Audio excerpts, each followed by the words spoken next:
Prezident İlham Əliyev qiymətləndirmə fəaliyyəti barəsində qanuna dəyişikliyi təsdiqləyib. Dəyişikliklərlə bələdiyyə mülkiyyətində olan torpaq sahələrinin satışı, eləcə də hərraca və ya müsabiqəyə çıxarılan bələdiyyə mülkiyyətində olan torpaqların ilkin qiymətinin müəyyən edilməsi sahəsində yeni səlahiyyət müəyyənləşib.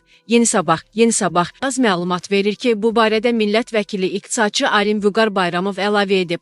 Yeni dəyişikliklərə əsasən torpağın qiyməti bilavasitə bələdiyyələr tərəfindən deyil, qiymətləndirmə fəaliyyəti haqqında qanuna uyğun olaraq müəyyən olunacaq. Bu isə o deməkdir ki, bələdiyyələr artıq torpaqları qiymətləndirə bilməyəcəklər. Yeni qanuna əsasən bələdiyyə torpaqlarının qiyməti qiymətləndiricilər tərəfindən müəyyənləşdiriləcək. Bu dəyişiklik sözü gedən sahədə şəffaflığın daha da gücləndirilməsinə, vətəndaşların torpaqlara əlçatanlığının artmasına, maraqların toqquşmasının qarşısının alınmasına və sui-istifadə hallarının aradan qaldırılmasına xidmət edəcək, millət vəkili bildirib.